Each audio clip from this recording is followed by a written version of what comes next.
La humillación de Cristo, de William S. Plummer, tomado de La Roca de Nuestra Salvación, páginas 179 a 197, publicado en Portavoz de la Gracia, número 52.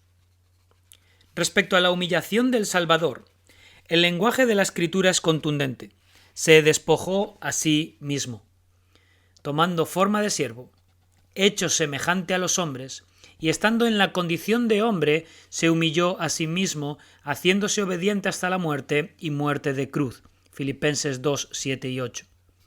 Este es un bosquejo de la humillación de nuestro Señor, lo cual ha sido y será por siempre la maravilla y el canto de los ángeles y de los hombres redimidos.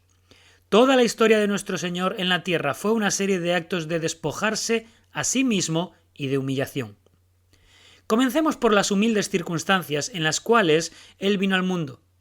El esposo de su madre era un artesano, comúnmente considerado carpintero, Mateo 13:55. Tanto él como la madre de nuestro Señor descendían de David, Lucas 2:4. Pero esta familia había caído tan bajo que cuando José y María llegaron a Belén, su descendencia de David no les aseguró ninguna atención u hospitalidad. Fueron alojados en un establo construido para el ganado. Allí, la madre de nuestro Señor dio a luz a su hijo, lo envolvió en pañales y lo acostó en un pesebre, porque no había lugar para ellos en el mesón. Lucas 2:7.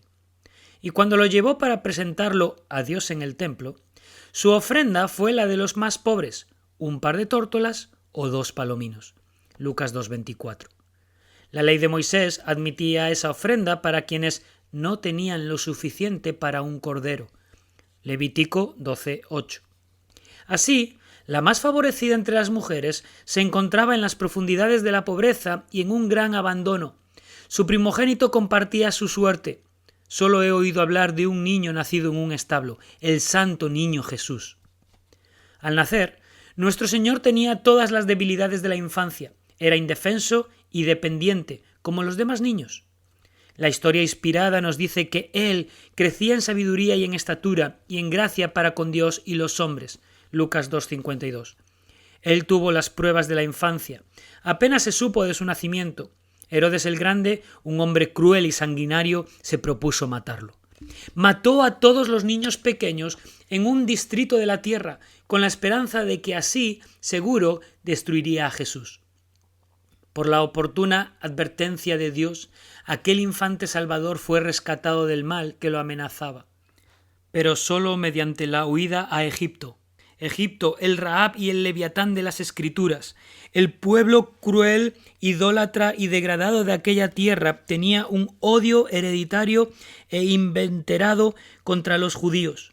Pero ahora, su país era un asilo más seguro para esta bendita familia que cualquier ciudad o aldea de Judea. A su regreso de Egipto, se establecieron en Nazaret.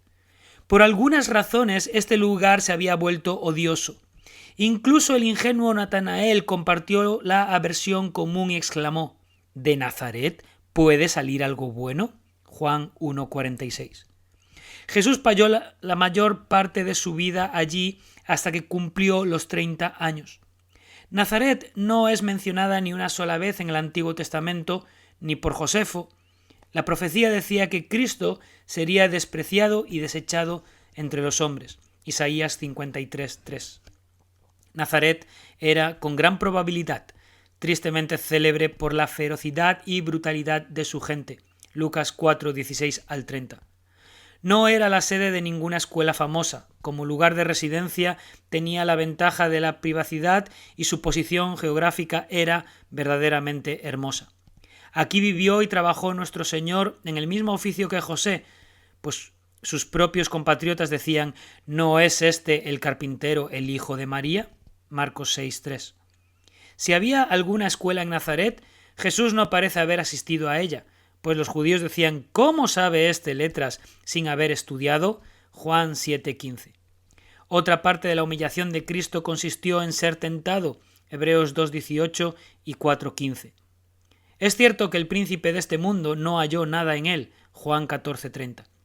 En su alma santa no había combustible para ser encendido por los dardos de fuego, pero debe haberlo llenado de angustia que le hicieron sugerencias tan sucias.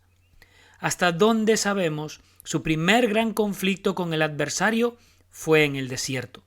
Duró 40 días, Lucas 4:2. Cristo estaba a punto de comenzar su ministerio público y se retiró al desierto con el mejor deseo de estar en comunión con Dios.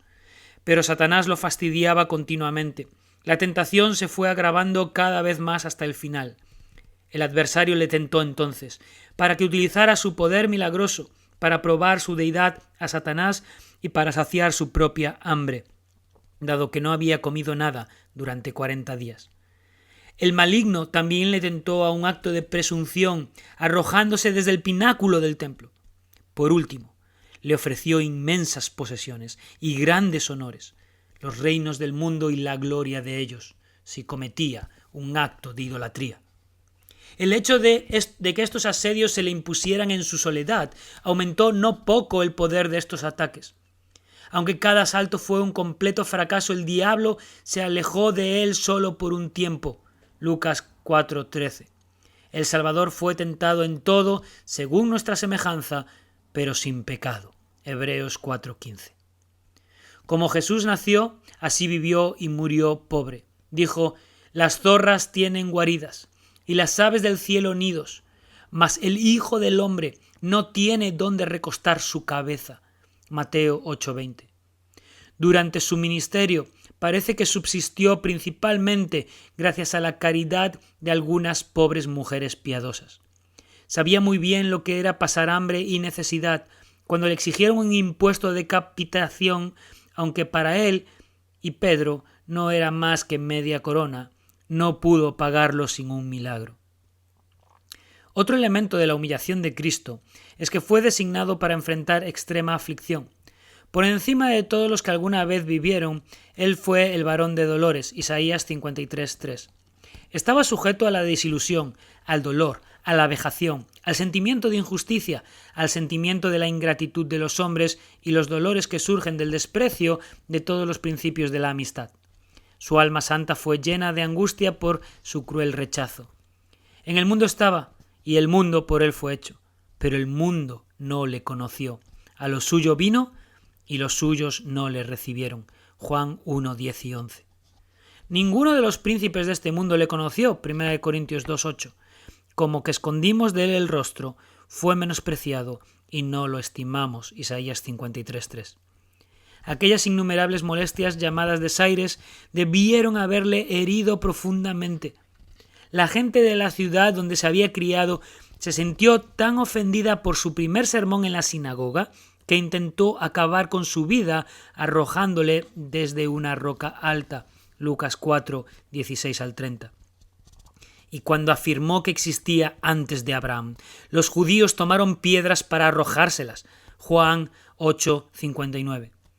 Por salvar a 2 hombres de los tormentos más espantosos, seguido de la pérdida de algunos cerdos, toda la ciudad de los Gadarenos le rogaron que se fuera de sus contornos. Mateo 8:34. Preferían sus cerdos, sus locos y sus demonios al príncipe de la paz.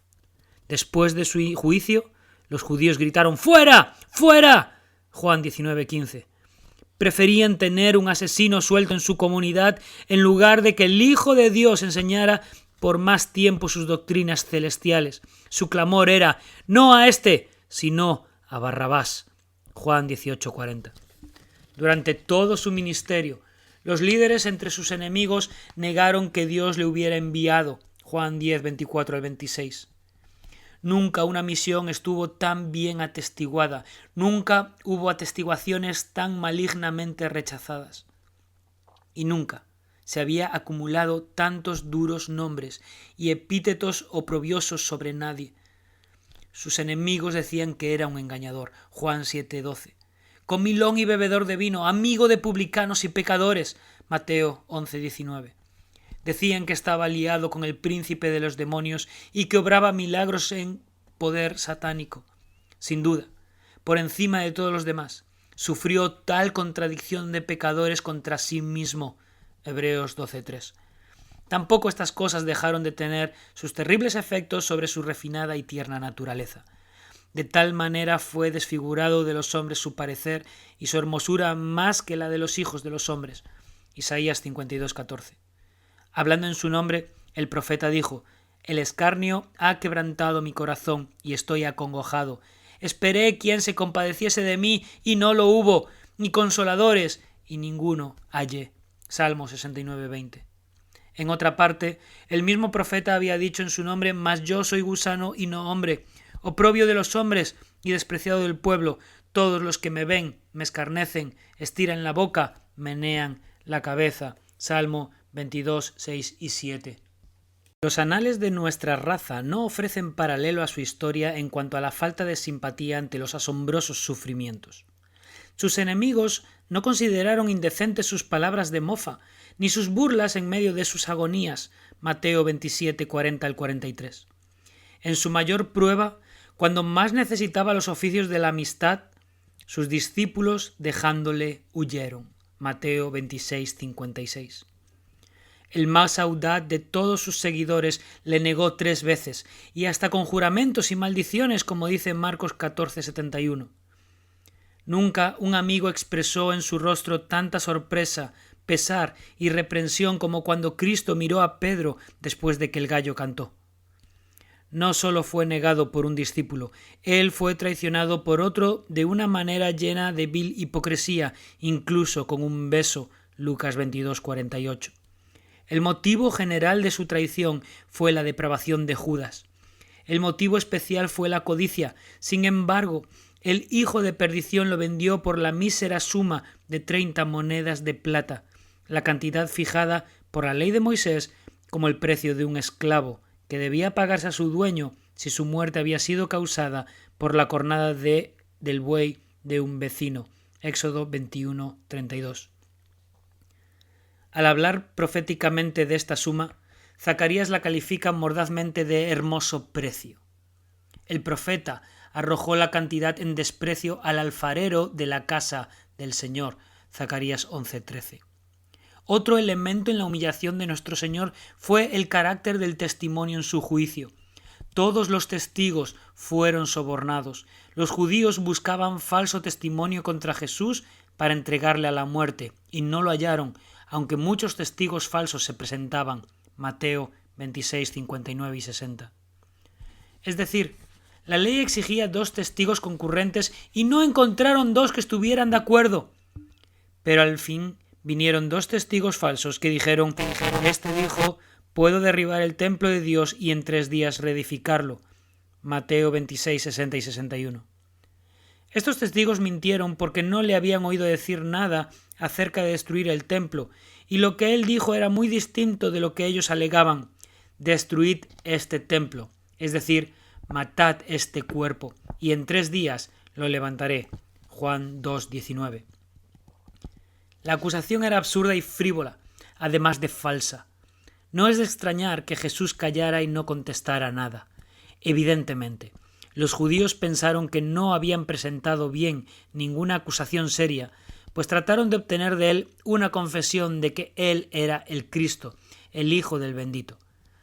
Nuestro Señor pensó que era el momento oportuno para hablar y entonces hizo esa buena profesión. 1 Timoteo 6:13. Tan preciosa en la Iglesia desde entonces, él dijo que él era el Cristo. El proceder del juez que presidió su juicio, si bien fue una vergüenza para sí mismo, fue una profunda humillación para Jesús. Si se puede confiar en la historia, Pilato era un monstruo de perfidia, avaricia, crueldad y obstinación. Previamente había caído sobre algunos pobres galileos y los había descuartizado mientras hacían sus ofrendas prescritas, mezclando así su sangre con los sacrificios. Lucas 13:1. Ni la decencia de la vida ni la solemnidad de la religión pudieron restringirlo. Una y otra vez confesó que Jesús no había violado ninguna ley, que no había cometido ningún delito. Su esposa le advirtió que no hiciera nada contra aquel hombre justo. Sabía que los sumos sacerdotes lo habían entregado por envidia. Temía perder su puesto si no dictaba sentencia contra Jesús. En vez de atenerse a sus propias y claras convicciones, se volvió hacia los malignos enemigos del inocente que sufría ante él y les preguntó cuál debía ser la sentencia. Mateo 27, 18, 19, Mateo 27, 24, Juan 19, 12 al 16. Antes de ceder a la violencia de la turba que rodeaba el tribunal, esta mercenaria y vacilante criatura hizo un débil esfuerzo por convencer a los judíos de que el prisionero que tenía delante no debía morir, diciendo: «Pues qué mal ha hecho». Mateo 27, 23. Al fracasar en esto, pensó en salvar su popularidad y la vida de Jesús, ganándose la simpatía de ellos. Así que entregó a Cristo para que lo azotaran. Fue un castigo espantoso. Se desnudaba la espalda, se levantaban los brazos, se aplicaba el azote primero con la mano derecha y luego con la izquierda.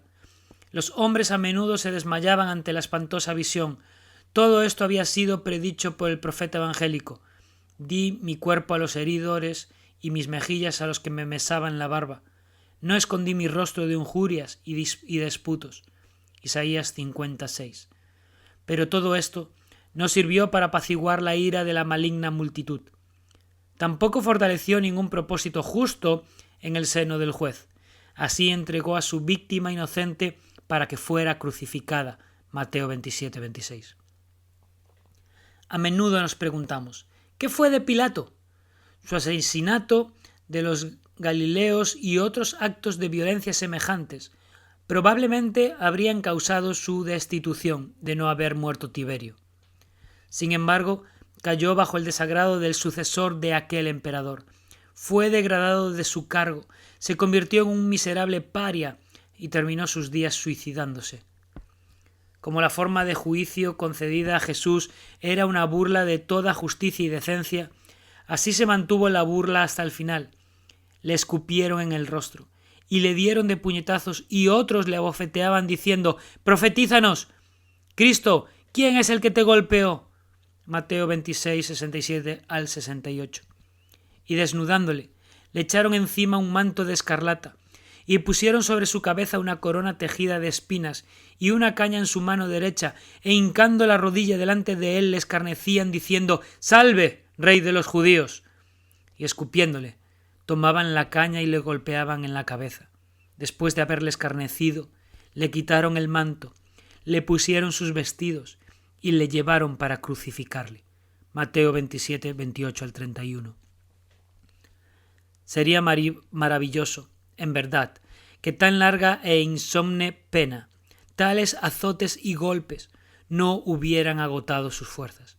Y así lo encontramos. Al principio, por orden de ellos, él cargó su propia cruz. Juan 19, 17. Pero como es de suponer, al desfallecer bajo ella no pudo soportarla más. Ellos se encontraron con un hombre de Cirene llamado Simón. Mateo dice que le obligaron a llevar la cruz. Lucas dice que le pusieron la cruz para que la llevara detrás de Jesús.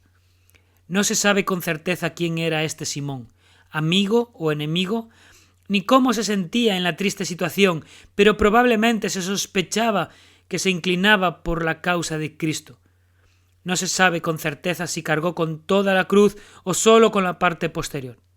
A medida que avanzaba la procesión, lo seguía una gran multitud del pueblo y de mujeres que también lloraban y se lamentaban por él.